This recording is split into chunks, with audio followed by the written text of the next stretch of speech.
Hi there, I'm Irk, and this is my channel, Get Irked. After what can only be described as an incredible rally in stocks this week, let's take a look at the winners and losers in my portfolios, as well as the moves that I made this week.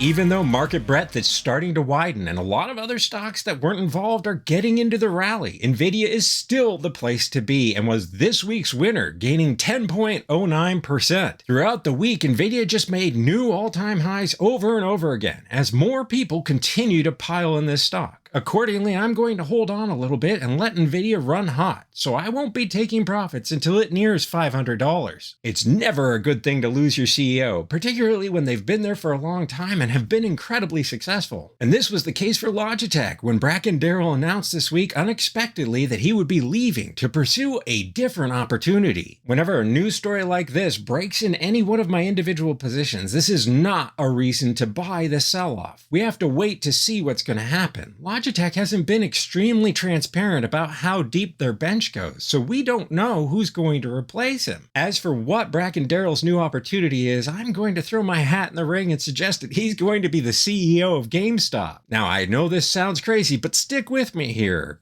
Darrell was trying to create an esports league while he was at Logitech. What if GameStop had recruited him to turn all of their individual retail stores into mini esports arenas? Could that save GameStop? Probably not, but there's my rumor for the mill. The cruise line sector really took off this week when Carnival Cruise Lines announced that it had more bookings than analysts were expected. As a result, Carnival cruised in with a gain of 20.53%, was this week's winner. Additionally, it looks like there could be more momentum to the upside, as cruising has really come back into style. Whenever the S&P 500 rallies a significant amount, that means my inverse play through the ETF SPXU gets triple leverage to the opposite.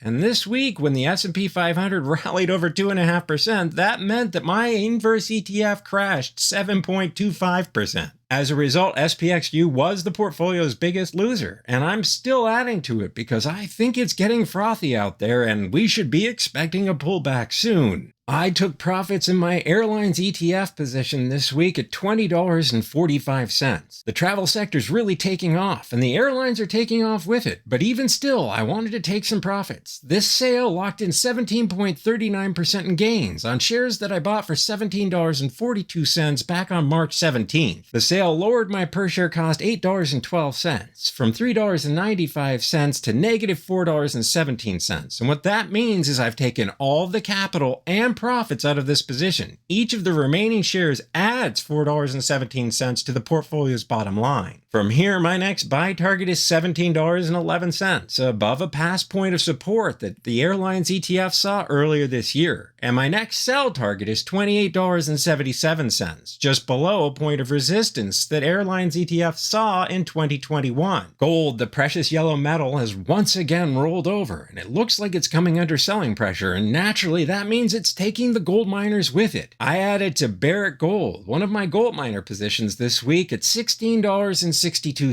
This buy locked in a discount of 15.85% on shares that I sold back on May 3rd for $19.75. It only lowered the per share cost 0.7%, down from $18.70 to $18.57, and that's because I'm adding in small quantities. When gold starts to sell off, it often does so in a big way, so I'm expecting further downside from here. Accordingly, my next buy target is at $15.71, above a past point of support that gold has seen earlier this year. And my next sell target is $19.62, just under the high that Barrick saw back in May. I took profits in Dow Incorporated, my cyclical industrial play this week, when it rallied into $52.39. This sale locked in 28.69% in gains on shares that I bought for $40.71 back on February 27th of 2020. Now, it's not that I don't like Dow for the long term, but when we're entering into what could possibly be a recessionary environment, it's not a good idea to be in the industrials. And since this is the position with the most capital of any position in my portfolio, it's time for me to trim. The sale lowered my per share cost 1.24%.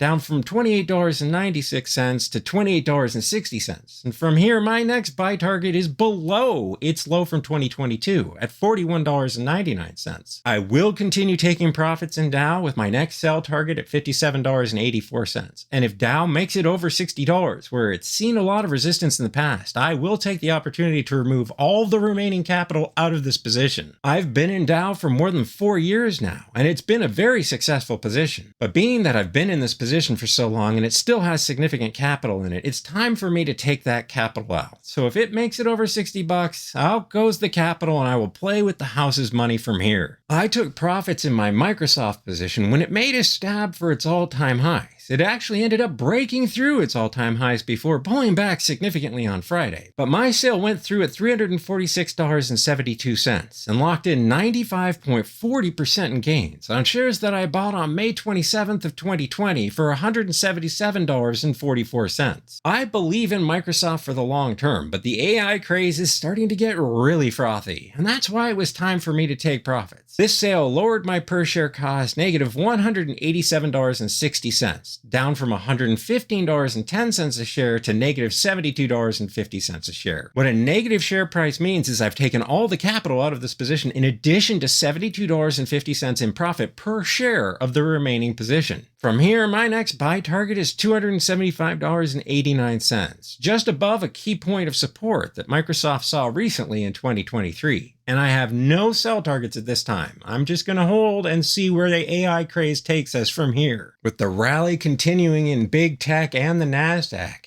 it meant that my inverse play on the Nasdaq with the inverse ETF QID reversed when the Nasdaq rallied. I added to my position on Thursday with a buy that went through at $13.55. This buy lowered my per share cost 1.94% from $18 to $17.65. If the Nasdaq starts to sell off, this ETF will start to rally, and I'll take profits pretty quickly at $17.93, just below a point of resistance the ETF has seen in the past. However, if this rally continues, I just can't get over the feeling that it's incredibly frothy, so I'll keep adding to my QID position, with my next buy target down at $12.75. To learn more and to follow along in all the moves of all of my portfolios, visit my website getirk.com, which is always 100% free. Please hit like and subscribe, it really does help the channel out, and I'll see you in the next video.